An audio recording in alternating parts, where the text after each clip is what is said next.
Welcome to the GSMC Pets Podcast, the show that caters to pet lovers of all kinds. We'll talk about pets on social media, pets doing amazing things, and how to take care of the pets in your life. Whether your pet is a dog, a cat, a llama, hamster, reptile, or something more exotic, you'll find educational and entertaining information on the GSMC Pets Podcast.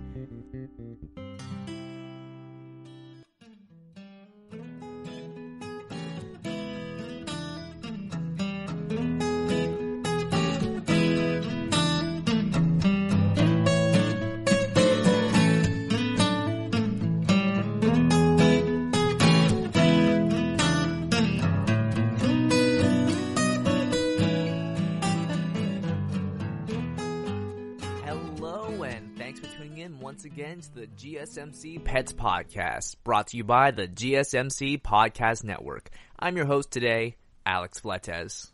Now, I hope everyone out there is keeping healthy, washing their hands, and taking care of their loved ones. I know I'm doing my best and doing my part.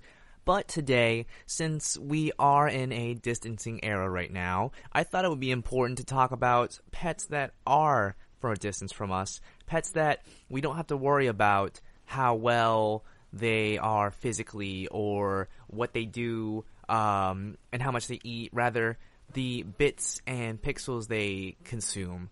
I'm talking about cyber pets today. And this is a fun topic simply because cyber pets were actually very, very popular back in the early 2000s and 90s. And with cyber pets brought in a whole new way for people to experience how they interact with animals. This topic has been talked upon just a little bit in some past episodes, but not to this much of an extent and not to the variety I choose to go into today. And today I thought we'd start with probably one of the most famous brands of cyber pets, or virtual pets, that would be the Tamagotchi.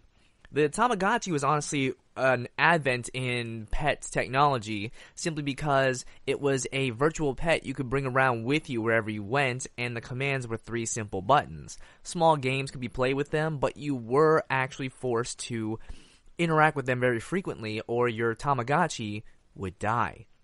Now, it's obviously very, very, it sounds like it would be a very demanding job, and it was.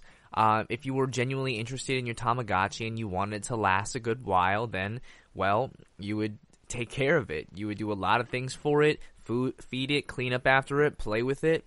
And besides just having a pet, you would have a creature that would be growing with you, usually starting from a young egg, which then it would hatch, and once it hatched, you have a baby form. The baby form eventually then grew up, got a little bit bigger. You could play against other Tamagotchis or hook yours up to a friend's Tamagotchi, and they would play. And on some cases, I think in later versions, the Tamagotchis would actually create an egg afterwards, and you'd get their offspring if you knew what you were doing with it. But Tamagotchis were honestly very fun simply because it was a good way, a very good way, I might add, of teaching kids about responsibilities of pets. However, these were actually very, and I mean, like, these were very well known for being disruptive in schools, apparently, simply because if they brought them to school, a lot of times they'd be little beeping machines that would distract kids from doing schoolwork, and they required service, or otherwise your Tamagotchi would starve. Your Tamagotchi would get angry. On some cases, your Tamagotchi could run away, and you would lose the pet you spent a lot of investment in. So schools actually were very frustrated with these things, but then again, when aren't schools frustrated over these things? But these were very fascinating pets. They came in a small life cycle starting from baby, child, to teenager, to adult, and then in later versions they had seniors, which were honestly interesting. It just made them older. But honestly, it's actually really interesting what they decided to do with it because Tamagotchis weren't just a one-off pet. You could actually create a family, a bloodline of the Tamagotchi, and if you continued on with that, then they would actually continue on producing another egg, creating family, and continue on. But if it didn't, then it ended right there, and then that's where it would just finish. Let's see. Along with that, Tamagotchis were also kind of considered aliens. They actually changed this in the English version. In the Japanese version, if a Tamagotchi died and the life ended, then it would be a tombstone. But in the English version, they decided to either show an angel, or they would simply have a UFO that would say your Tamagotchi went back to its home planet, which is something I actually didn't know about. Because in America, the difference between America and Japan is that Japan definitely is much more open with its depictions of death and religious references, whereas in America, we try not to get too involved in that kind of stuff and try to find ways around that. A good example being if you were a kid growing up in the early 2000s, if you know anime in the early 2000s, a lot of censorship. They took out a lot of things that would be considered inappropriate for children, and this is kind of one of those things. So it's very fascinating. But these were really great pets. They were really, honestly, a mainstay of the 2000s. If you didn't have a Tamagotchi as a kid, who were you? Who cared? But it was, honestly, in my opinion, I actually really liked things like Tamagotchis. I don't know if I ever owned one. I believe I definitely got to play with one of my cousin's Tamagotchis. But the idea of having something to care for and actually teaching you the responsibilities of you need to watch your pet, you need to make sure it's fed, you need to make sure it's taken care of, it's happy, was actually a really smart idea to teach kids about responsibility of animals. And honestly, if I had the ability to, I would definitely give my kids, or even some of my family, younger cousins, who are considering a pet, say, you have to take care of this Tamagotchi for a year, or for a week or a month, or however long they last, until it reaches old age, and keep that going. If you do well with this, yeah, you should get a dog, or you should get a cat. Because there's so many people I know who aren't able to take care of animals or pets or other things simply because they don't understand the complexities behind it and the needs and everything. Because the good of an animal always may seem great, but they don't really see the underlying needs of the animal above that. And kids should always know that there's a lot to take care, and you can't just say, it's a lot of responsibility, it's a lot to watch over, otherwise no more animal for you. It's a responsibility that has to be earned and learned. And these toys, Tamagotchis especially, were really good at embodying that. There've been a lot of other versions of Tamagotchis. Apparently, over 44 versions of them. There have been over 44 Tamagotchis, and to this day, they still are releasing Tamagotchis. To this day, in various versions, as well as in games as well. But Tamagotchis are definitely a cultural icon, and one of the, and I mean the, virtual pets. They are probably the de facto virtual pet ever created, and definitely not only have a significance in the culture of the era, but also have huge significance in the way we can view pets. I myself, I actually had some friends who couldn't have pets, so they would actually play a lot of games involving virtual pets. And at first I was like, well, why don't you just get a dog, or go get that? And they're like, oh, I can't, my mom's allergic to that, or this or that. And I'm like, that's bad, that sucks. But now I kind of see why those games are so important to them, why they loved playing with, things like Tamagotchis and enjoying virtual pets, because it gave them the closest thing to a real pet. It's kind of the same reason why you should understand why some people really like playing video games and talking online as opposed to just playing by themselves. It does give them a way to converse with people and have friendships when they can't.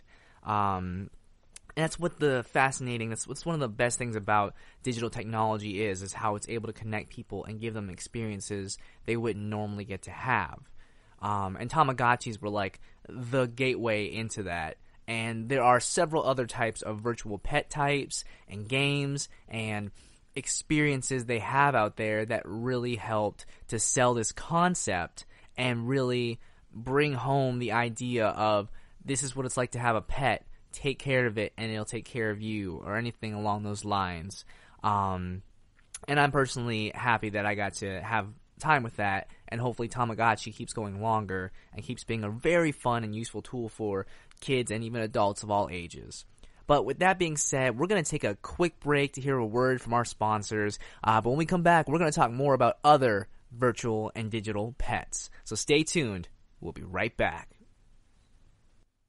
Are you tired of the same old news? Are you sick of the seemingly endless political spin and negativity? The GSMC America Still Beautiful podcast is a weekly news podcast covering all the top positive and uplifting news stories. We cover stories that will inspire, uplift, and remind you of the good in the world. Tune into the Golden State Media Concepts America Still Beautiful podcast to get all the great and positive news stories of today. Download the GSMC America Still Beautiful podcast on iTunes, Stitcher, SoundCloud, Google Play, or anywhere you find podcasts. Just type GSMC in the search bar.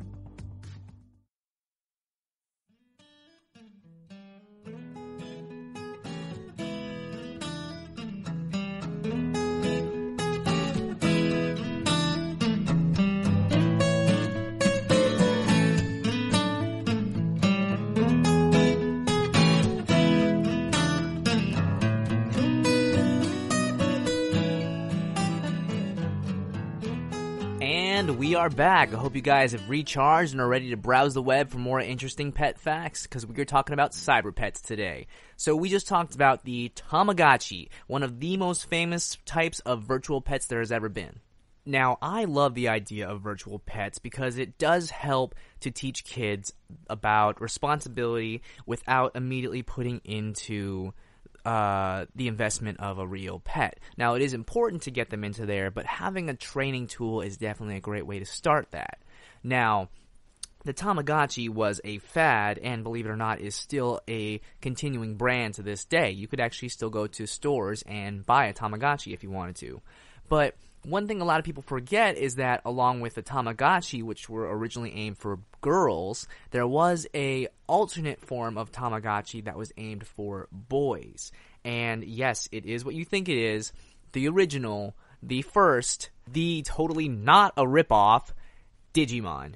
Digital monsters. So, believe it or not, Digimon was actually a Tamagotchi-like game system that literally did what Tamagotchis do, aside from the fact that instead of collecting cute little alien monsters, you're collecting digital monsters to fight against each other and train and grow together. So, first off, you can actually go to a store right now and actually buy a Digimon. You can buy a Tamagotchi like Digimon, just like the old school ones, which is awesome.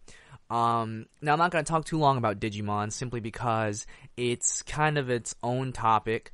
And as you know me, I love anything nerdy, and I love Pokemon. I also love Digimon, but I spent more time with Pokemon. But I'm going to kind of bunch these two up together, which is Pokemon and Digimon. So, unlike Pokemon, Digimon started off as a pocket Tamagotchi-like game that was very fun, until eventually getting its own games, getting its own anime, TV series, and card games and such. But the two series drastically differed. Now, with Digimon, it was more aimed at boys, so it was aimed to be a little more extreme, or, hardcore, or, cool. But it played roughly the same as Tamagotchi. With Pokemon was an unforeseen hit of it being a collectible battling creature game that didn't have a lot of pet aspects. So that's why I'm not talking too much about Pokemon in this episode, simply because the original concept of Pokemon wasn't really about pets. It was about collecting creatures to make them battle. But I will say that these two have taken on such a life of their own as the collectible creature games that have nowadays incorporated pet aspects, that have sort of become a mainstay in the pet series. Specifically, in the later Pokemon games, you actually get to do things like feed your pet in a virtual setting where you can feed them food, they eat it right there, you get to pet them, groom them, And in the most recent game, Pokemon Sword and Shield, you get to walk around in the wild area and interact with these creatures that makes it feel much more alive and make it feel like you really are interacting with animals, which is why I highly encourage and enjoy the Pokemon series, because it innovates in ways like that. The Digimon series has definitely changed from the digital monster pet simulator game and more into an action battle series. So it doesn't have those same aspects to why Digimon doesn't have the same pet collecting, pet taking care of aspect that I remember. So I didn't want to spend too much time on those two. I will say, however, if you are interested in pets, if you like playing games involving animals, or you want some kind of pet animal action experience, go try out things like Pokemon Sword and Shield. You'll have a lot of fun doing that. But they definitely are two of the virtual digital pet games, and there have been several others that have sort of tried to emulate this, things like Monster Rancher, and several other games, RPGs. There have been quite a few that tried to emulate this pet collecting phenomena, but only a few have really gotten to those ranks and feel like they make you feel for your pets. But there are some other virtual pets that I will get about in the next section that deserve their own video /section. But I will talk a little bit more about another virtual pet series that I found very interesting and spent a lot of time with as a kid. Was a little game called Spectrobes. In Spectrobes, which was a very underrated Disney produced game, you actually go to foreign worlds and you dig up fossils and DNA, and you revive these creatures called Spectrobes, which then you had to train and you grow up with them, and you just get stronger with them. And it was actually a very interactive game that preceded things that Pokemon did, and you actually did have to create bonds with your characters to make them stronger. And along with the sort of activity of being an archaeologist collecting data, it really was a fun and interesting experience, because from the beginning to the end step of having to find, unlock, hatch, raise a character to make them able to be stronger with you, it does sort of incorporate a level of growth and bond that I always enjoy with games, because it doesn't just incorporate you catch them and then they work for you, but rather it incorporates growth and makes you feel more for these characters because they grow with you, and then as you get better at the game, they get better with you, and then they team up with you and they are stronger, and that's honestly a lot of fun to me. Because when you have a pet or an animal, that sort of is kind of what happens after time, is the time you get to spend with them and get stronger with them. And it's definitely something that a lot of games can convey that a lot of people don't seem to remember or notice until they really get into it. But with that being said, we're going to take another quick break, but when we come back after these messages, we're going to talk about an interesting series of toys that fall into the virtual pet line that you may or may not remember. But until then, stay tuned. We'll be right back. Tired of searching the vast jungle of podcasts? Now listen close and hear this out. There's a podcast network that covers just about everything that you've been searching. Hey! The Golden State Media Concepts Podcast Network is here. Nothing less than a podcast bliss with endless hours of podcast coverage. From news, sports, music, fashion, cooking, entertainment, fantasy, football, and so much more. So stop lurking around and go straight out to the Golden State Media Concepts Podcast Network. Guaranteed to fill that podcast itch. Whatever it may be. Visit us at www.gsmcpodcast.com. Follow us on Facebook and Twitter, and download us on iTunes, SoundCloud, and Google Play.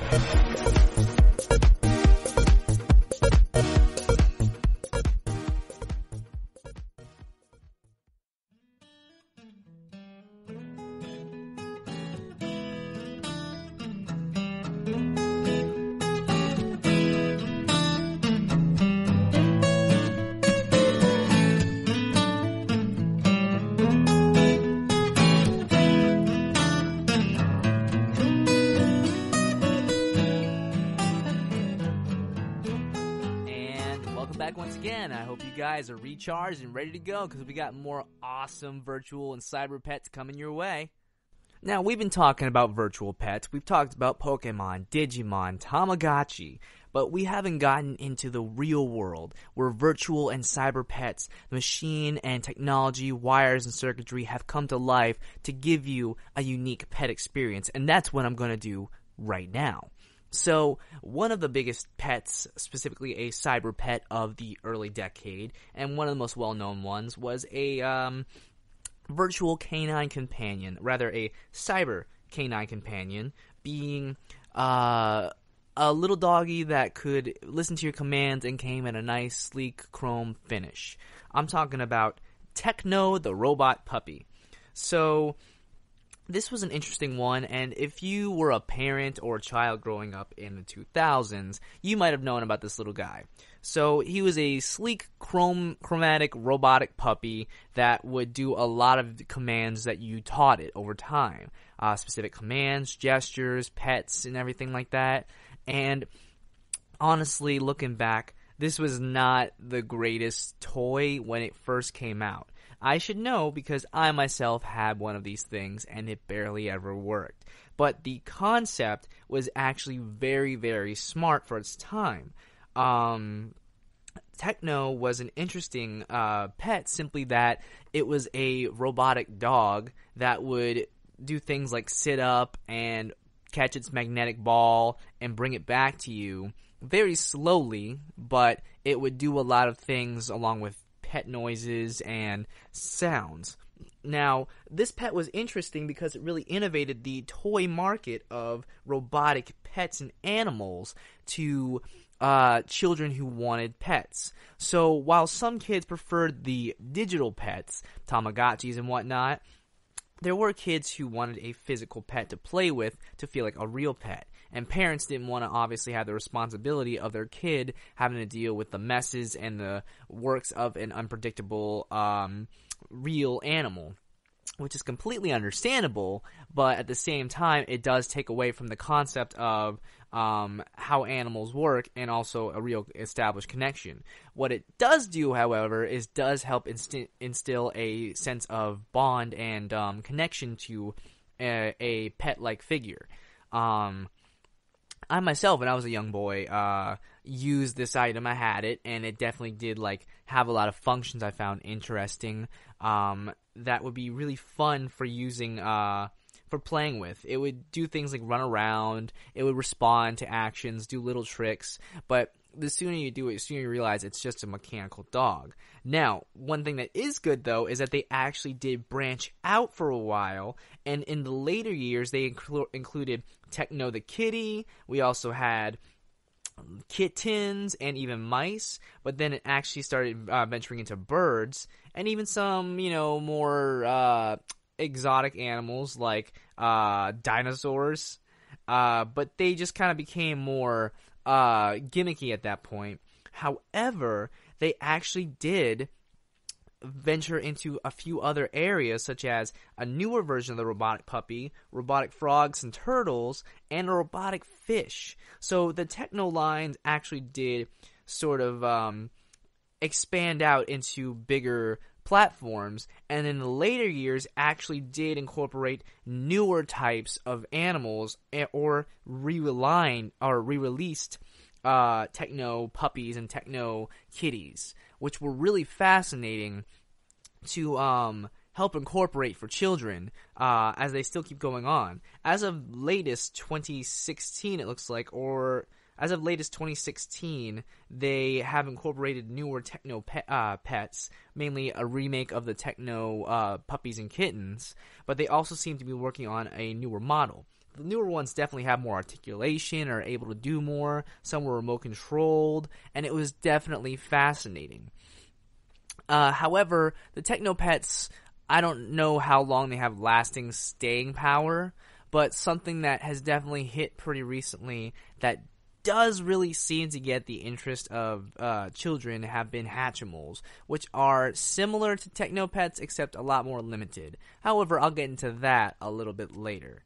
What I do find interesting about these electronic pets were that simply, at first they seemed like they were a sort of tool to help children get prepared for the pet world, because of how interactive they would be, because of the commands and things that they were capable of doing. These were very innovative of the pet sort of variety. They were really innovative to be able to teach the responsibility of pets in a physical form, especially things like it would whine and bark whenever it was hungry, and you couldn't just turn it off either. A lot of times if you wanted to turn off, you had to take out the batteries and then start all that training over again. Whereas if you wanted to stop, you had to sometimes give it love, you had to play with it, and then it would learn things like, oh, it's sleep time, so it would start falling asleep, and it would actually adapt. So these things were actually very ahead of their time in the usefulness of them, but they also were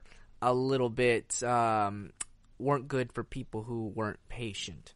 But it did learn a lot of tricks. The sensors gave it understanding of light, so it was very light sensitive as well, so obviously it will be able to react to your sleep schedule and such as well. So these were actually really great and are still really good pets if you want to sort of get your child interested in the concept first.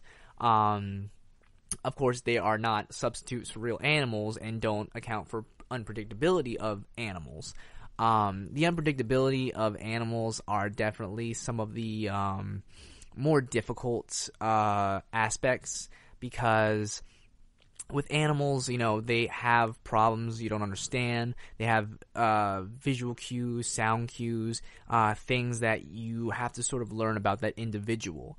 And the cyber pets don't exactly have that same aspects to them, but they do have a lot of aspects that do keep you relatively train you well to understand most of them. But as you spend time with your own animal, you do start to learn more about that individual animal's personality and things that they need. Things that I've talked about in one of my previous episodes is that you learn about sort of what this bark means. You learn more about what they need. Why are they doing that thing? Because a robotic dog will roll over if you tell it to.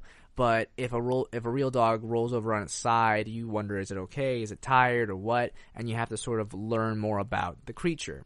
But either way, Techno is definitely a very, very good example of a digital virtual pet that can be very useful for a generation and can definitely be very useful for a training tool, despite the fact that it's labeled as a toy. So if, for example, you want to teach your kid responsibility about an animal, go check out a Techno. There might even be some newer Techno or other type of animal pets on the market, but the Techno brand is one that I definitely have had experience with that I can say, yeah, I remember those things. They were pretty cool, and they did help a lot. They did teach a responsibility, because you can't just unplug some batteries on a real animal, but it is something to definitely use as a good starting place if you want to help your child learn a little bit more about them, or maybe you just want to play with a virtual pet for a while. You can have some fun with these little guys. I know I did when I was a kid, before I actually got my first real dog, and it was awesome, and I definitely felt much more prepared for it. But aside for all that, we're going to be going on a quick, short break, and when we come back, we're going to talk about Hatchimals, because I want to talk about how these things have popped in and sort of created a space, a revolution for virtual cyber animals, and exactly, are they worth the effort? Are they good? Are they bad? What's their significance? Are they the new Technos? Are they what? And a few other virtual animals that have a similar place to them as well. But until then, we're going to go on a quick break, and we'll be back real soon. Stay tuned. Is weird, odd, strange, or just plain bizarre is really your cup of tea? Then the Golden State Media Concepts Weird News Podcast will give you that fix. Can't believe it? Well, listen for yourself as we deliver the strangest news you definitely won't find on CNN or Fox. It's the Golden State Media Concepts Weird News Podcast.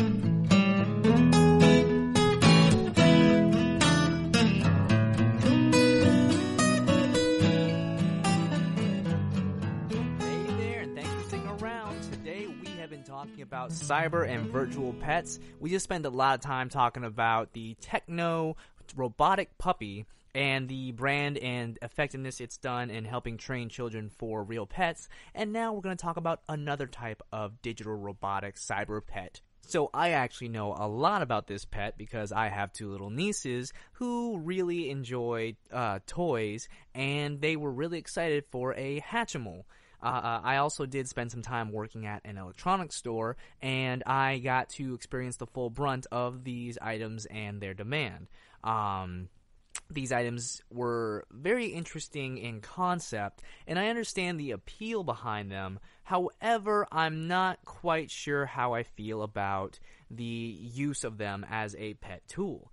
So Hatchimals were created pretty recently, back in 2016, and honestly, they don't have as much pet features as I would prefer when it comes to a pet toy. So the interesting thing about a Hatchimal is the gimmick behind the Hatchimal. And when a toy has a very specific gimmick, if it doesn't explore past the gimmick, then it's not going to do very well in the long run. Mainly being that it only can do one thing, and anything else it does lacks. The Hatchimals, their big gimmick was that it was a toy that could unbox itself.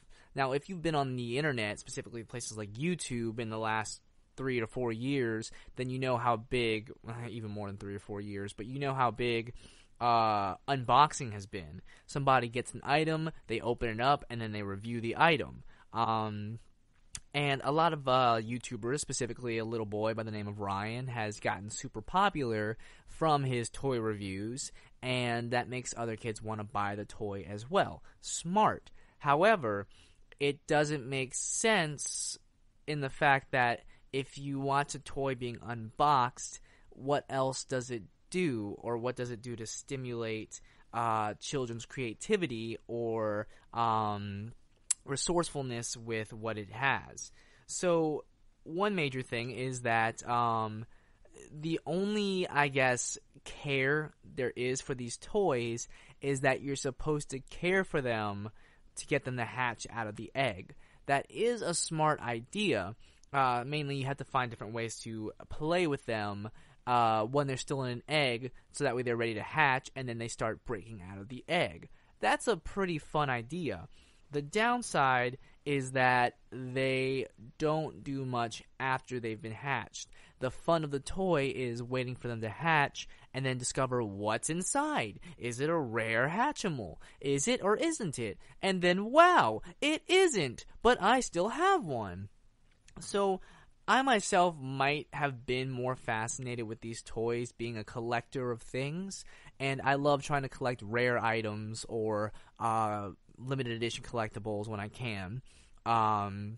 But for a toy that's made for children, that's made to sort of keep their engagement for a while, this isn't exactly the best toy for that. Toys that are made to be pets or things for kids to play with, to relate with as a stimulating tool, usually have more functions for teaching kids responsibility and how to treat a living animal.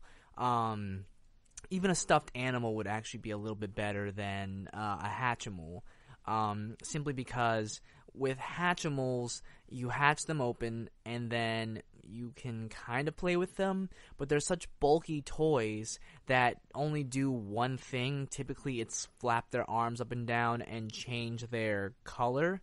That they don't do much. They don't add anything to the enrichment experience outside of incubating that egg, which I think itself is a fun gimmick, but there should be more to the toy after that. Which I definitely like the idea, and believe it or not, Hatchimals remind me a lot more of another toy that was really popular in the early 2000s and 90s, a Furby.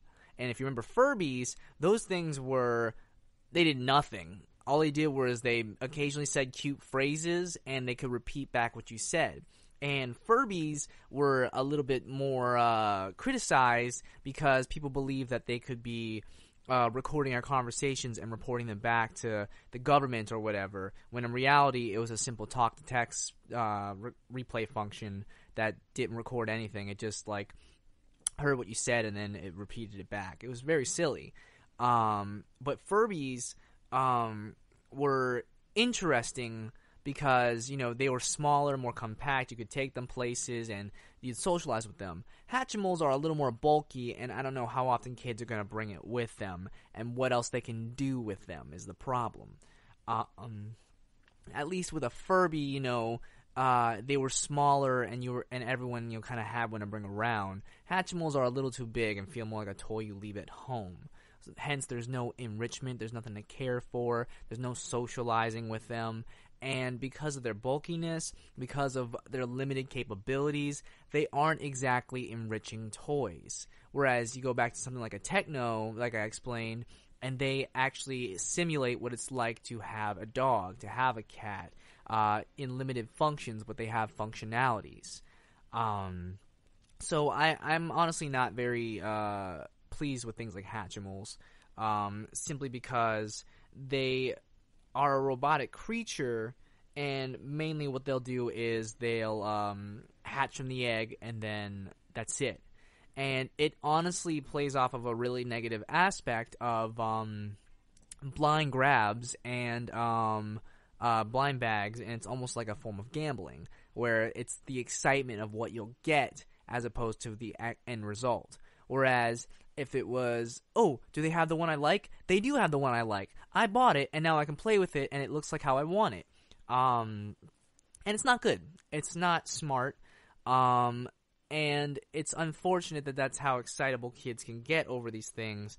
And I understand the popularity of them. I think that the concept is very cool, but they aren't the best for being enriching toys. So I had to talk about a negative simply because it's easy to talk about all the positive, cool kids' toys that teach you about virtual pets and whatnot, but why not talk about one that didn't quite hit the mark? It was just really popular. In the future, if they decided to expand on the Hatchimal brand, I would hope they would make a more articulating toy that could really go with the hatching variety. And I know about Hatchimals do have sort of a learning period where they learn more, but they don't do enough to justify the hype of the toy. And it's really dangerous. It's dangerous to kind of keep kids this idea of, oh yeah, I'm going to get a toy and it's going to be a surprise whatever I get, and you get the surprise and either you're disappointed or you're excited about it, and then you're done with it because the surprise and the rush is over. And that's not something you want to do for kids. You don't want kids to, you know, just be surprised by whatever they get, because then if they treated animals the exact same way, then, oh man, I hope I get a puppy. I wonder what kind of puppy I'm going to get. Oh, it's a Chihuahua. Oh, well, that's nice. And then a week later, oh, well, it's a Chihuahua, so it's whatever. I wanted a Golden Retriever. It's not really like that. And it's something that kids have to make sure they understand, so that way they can really know how to engage with animals, because animals are such a big different beast, and it's more entertaining that way. It's more enriching and, you know, rewarding that way to actually make that connection. But we are going to take another quick break, and when we come back, we're going to talk about some more virtual pets that I think are some of the best enrichment for children and people who want to be involved with pets, and ultimately just talk about one of my favorite mediums. So stay tuned, and we'll be right back in just a moment. The Golden State Media Concepts Travel Podcast, the show that gives you advice on everything travel. We explore places you've always wanted to go, as well as giving tips for traveling in those places. We'll give you advice on the best sites for travel tips, information, and discounts. Join us as we travel the world, explore cultures, and meet new people. The Golden State Media Concepts Travel Podcast has got you covered. Download the GSMC Travel Podcast on iTunes, Stitcher, SoundCloud, Google Play, or anywhere you find podcasts. Just type GSMC in the search bar.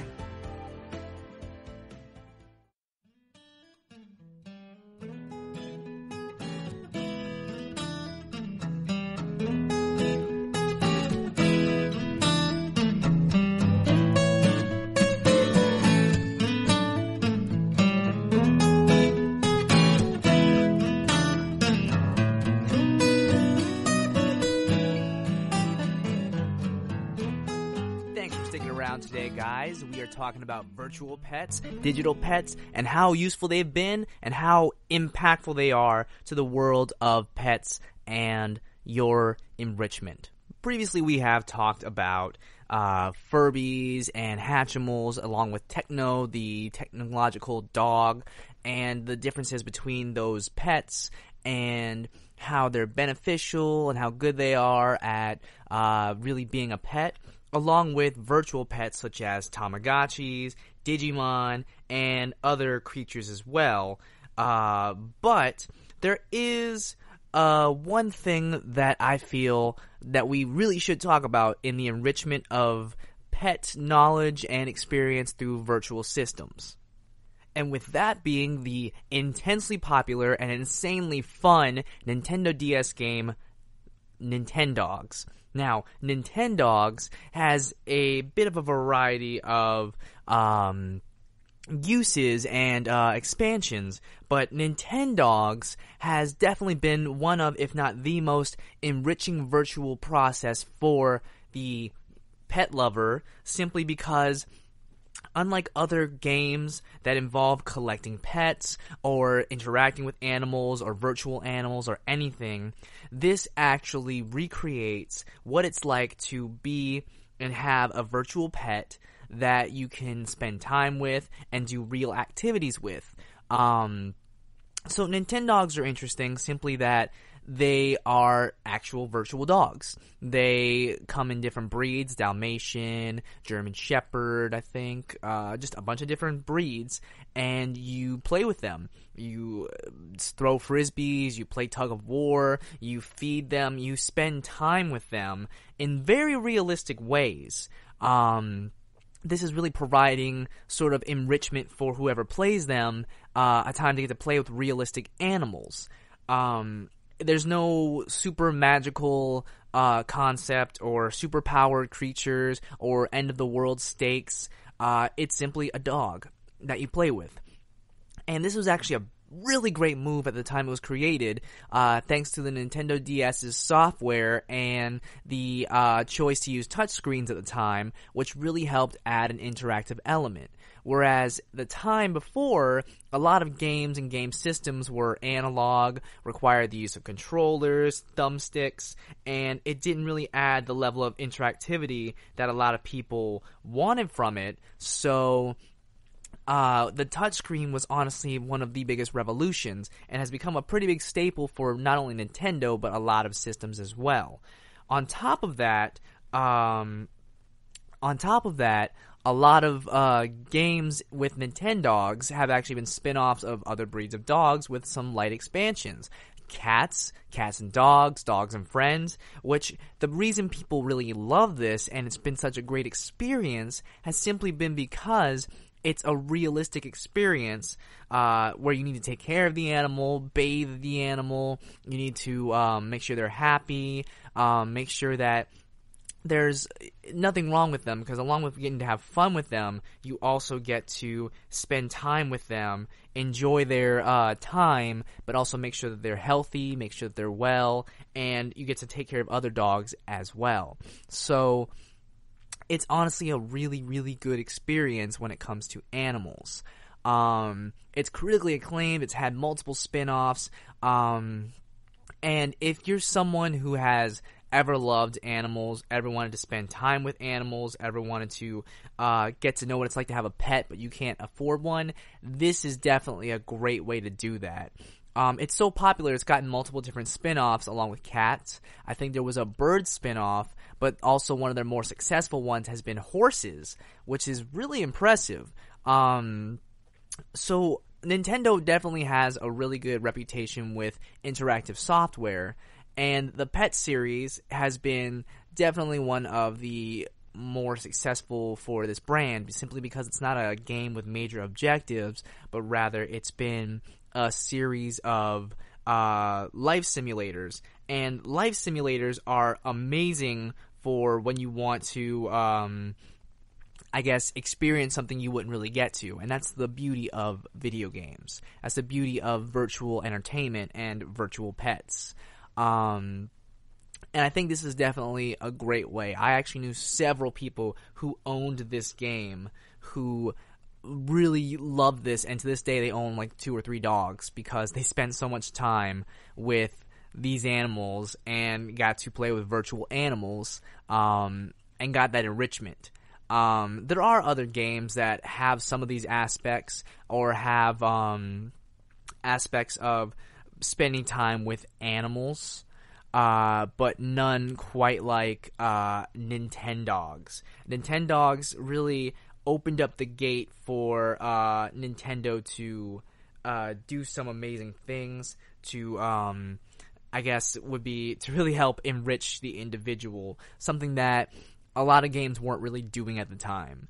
As much as I'm a big fan of Pokemon, Digimon, and fantasy games, they didn't offer a lot of enrichment for animals or real experience. Nintendogs changed the game of pet simulators and what it's like to have a pet, what it's like to really get to interact with an animal, and really did open up that door. Also, you know, I've known several people who wanted to have pets but couldn't simply because they were allergic. They lived in a place where they wouldn't have them, and these type of games really did open up that world for them. And that's the beauty of electronics. You know, the enrichment process isn't completely one-for-one, but it is definitely one of the most close to realistic enrichment and one of the best types of animal simulators you can find. The Sims, a very popular game, does have some similar simulators. I said sim a lot. But none to the interactive level I would say that Nintendogs had, simply because touchscreen was a big factor in that. But these type of games are really good for that type of procedure. A good friend of mine who now has about 2 or 3 dogs played Nintendogs religiously, and I saw no appeal at the time because I already had my own dog. But because she wasn't able to have a pet like that, they weren't able to really do anything about that. And I feel kind of bad thinking about it because I kind of like said, well, that's dumb, I don't know why you're doing it. But now I completely understand how beneficial these type of games can be. And there are several people who can't leave their house, who are sensitive to a lot of allergens, and they play these type of games to get that kind of experience. And it's really amazing when that kind of thing happens, because technology can help bridge the gap between people who have the ability to enjoy and people who don't have the ability to enjoy animal companions. And that's why I highly respect video games and simulators and things like this that can really add that enrichment to other people's lives who don't usually get that kind of experience. And definitely with something like Nintendogs and The Sims and all these animal simulators have definitely added ways to connect people to the animal world and to really help teach them about animals in a new and exciting way. But with that being said, we're going to go on another quick break, and when we come back, we're going to wrap this all up in a nice bow and just really talk about the amazing enrichment process that is virtual and cyber pets. We'll be right back after these messages. Want to find out what movies to go see? Then check out the GSMC Movie Podcast. It's your ticket to the latest movies, whether it's a new blockbuster event, romantic, comedy, or action flick. This show has got it all covered. They talk some what to go see now, don't bother, what's hot on Netflix, and everything in between. That's GSMCpodcast.com/movie-podcast. When it's all about the movies, it has to be this new show. Don't forget to like them on Facebook and follow them on Twitter. Visit GSMCpodcast.com for more info.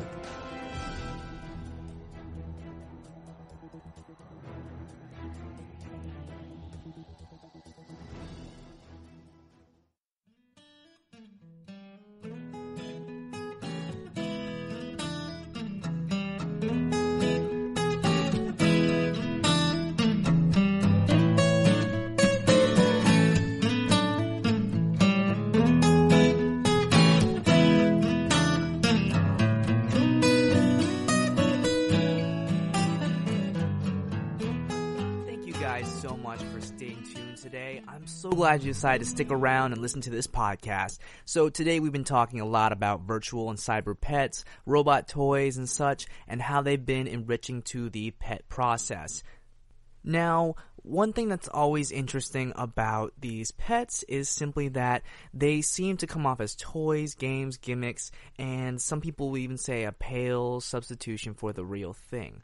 One thing I definitely argue is that they can't compare to the real thing that is owning a pet or getting to spend time and grow with your dog or cat, your bird, your snake, or any type of animal pet you would spend time with.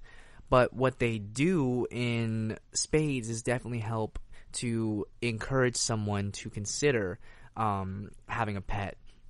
It helps them to spend the time or make a connection with an animal that maybe you wouldn't normally consider. That maybe, you're just like, oh, I want some kind of pet. I want a dog that can do tricks on command, or I want to play with this virtual robotic pet. But then a lot of times people begin to play things or spend time and invest time into something that may feel like it's a one-time situation or a simple toy or game, but people then develop connections to things that last a long time based off of how they feel and what they learn about the process. There are people who become completely attached to animals just by a simple trip to the zoo because it allows them to experience the close up and learn about what those creatures are like. It allows them to really see what it's like to be like that animal, to be near that animal, to experience what that animal's capable of, but then to see a personality, to see things they wouldn't normally get to.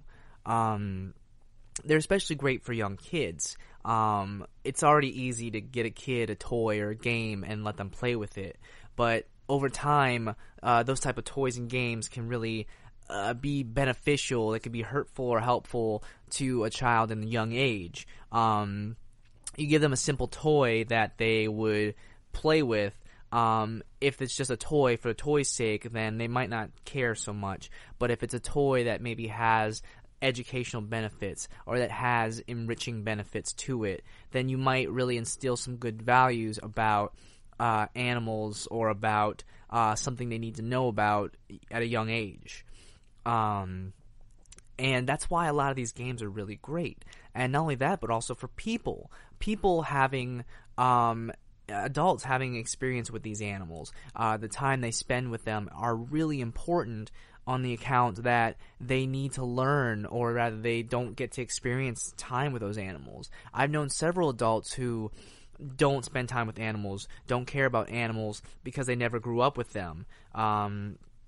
Because they never got to spend time and get to really experience how amazing animals can be. And as a return, they just simply treat animals like meat. They treat animals like they're insignificant. And I myself have taken several opportunities to educate people on this aspect. And people like constantly wonder, what are you? Like, do you just not love animals? Do you just love animals that much? Do you, do you not care about I'm like, I do care about animals. I'm not, activist for, I'm not an activist for like animal rights. Animals deserve, rights as humans and such, but rather I care about the quality of animals, and that people should be educated before they simply write off something like animals as simple no-nonsense beasts. Because animals are very intelligent, and animals have a lot to offer. People just don't take the time to learn, and that really hinders their experience with them. Especially living where I live, it's very difficult to be around some people who only see animals as big sacks of meat.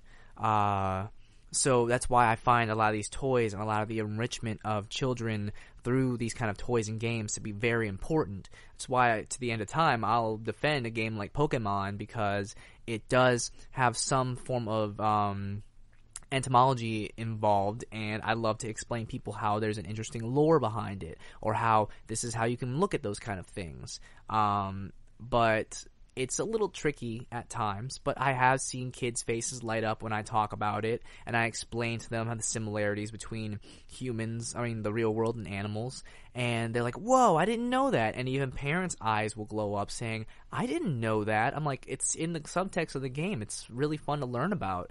And it's honestly one of the best feelings I can get, giving someone a little bit of an education about it. A lot of people don't consider animals to be that interesting because of their simple write-offs and lack of experience.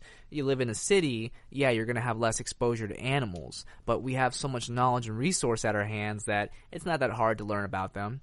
We have many ways to learn and experience animals, not only through reading or through visiting zoos, but we have these games and devices that give us examples and give us sort of real-world or virtual world experience with animals. And if you can hopefully get some kind of attachment, then hopefully you experience a new way of looking at animals and your world entirely. I think it's always fascinating. I think it's great whenever people learn something new, when they find a new way to view something.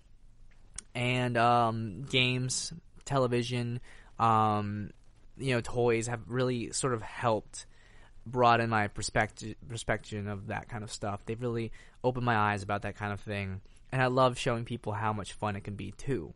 My two nieces love animals. They are sweet little girls who love animals, and I try to deliver them new facts about animals or something cool that they can look at and say, hey, did you know this? This is actually a really good way about that. Animals do stuff like this. Did you know that? And sometimes they come back and send me stuff. And I'm like, that's true. They can do that. Yes, I did know that, but did you also know? And then I love to educate them.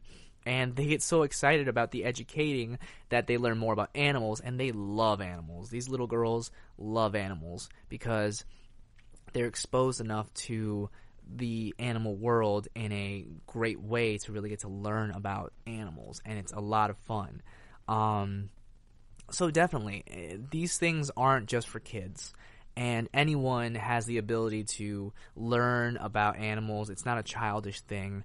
Plenty of adults find joy with these topics and should definitely take more time to learn about them. Not only because it's good for you and because it does help you learn more about the world, but because it's also fun and exciting. And a lot of the things you get to learn about the world, a lot of the things you get to learn about what's out there is some of the best you'll ever get to experience. You sometimes wonder, how do you know so much about these animals? And you simply say, I learned. I played games. I asked questions, and I was curious about it. And it's fine to be curious about animals. Don't hold yourself back from it. You may think, well, Pokemon's just a game. Digimon, Tamagotchis, they were just toys. Yeah, they were just toys, but they did their job. They definitely had a level of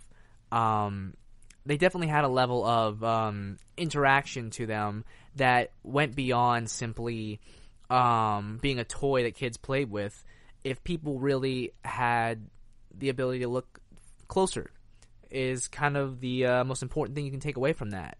Having the ability to look closer at things like animals and what they're capable of doing, the fantastic and amazing world.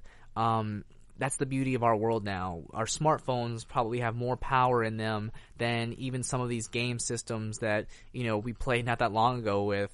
And they're able to do a lot of creative things. Tamagotchis, I'm sure you can find a way to play Tamagotchi on your phone now. I'm sure there's a game for it. Animal simulators and interactive toys, they have plenty of those. And facts and all that stuff, there's so many ways to learn about animals in such a simple time. But these toys and games were incredibly beneficial to the enrichment of children way back when. And now is the time to really keep on that engagement, to really teach them as much as possible, and to teach yourself too. whether you're a child or an adult listening to this, I'm hoping that you realize how beneficial and how extraordinary it is that we have technology and things that can give us a closer connection to creatures that normally we wouldn't get the chance to. It really is amazing. It really is beneficial and fascinating, and I enjoy every minute of getting to learn more about animals. I enjoy so much about them, and the technology that we have between them is honestly one of the best things. I get really excited when I think about how we're able to connect our worlds. And if you ever ask me like what kind of virtual pets I like, this is a good place to start to tell you. I'm a huge Pokemon fan, but Digimon has a soft spot in my heart. There's just as much cultural reference in there as there is in Pokemon. There are a lot of other monster collecting games that have relevance, a lot of obscure ones, and ones that I gladly love to share. I might even talk about something more along the lines of trading cards or anything that I feel has a good way to explain what it's like to learn about animals, what it's like to really get to explain time with them. I'm a big nerdy guy, but I also love animals, and I will talk to the end of the earth about how great they are, if given the chance. But, like always, I'd like to thank you for listening to the GSMC Pets Podcast, brought to you by the GSMC Podcast Network. If you like what you heard today, please consider liking and subscribing to the podcast. Leave a comment. It definitely helps us out a lot. And if you really want to help us out and follow us more, follow us on Facebook, Instagram, and Twitter. One of the best places to get in contact with us. And as always, thanks for listening, and have a great day. You've been listening to the GSMC Pets Podcast, part of the GSMC Podcast Network. You can find this show and others like it at www.gsmcpodcast.com. Download our podcasts on Apple Podcasts, Stitcher, SoundCloud, and Google Play. Just type in GSMC to find all of the shows from the GSMC Podcast Network. From movies to music, from sports to entertainment, from business news to weird news. Follow us on Twitter and Facebook. Thank you, and we hope you have enjoyed today's podcast.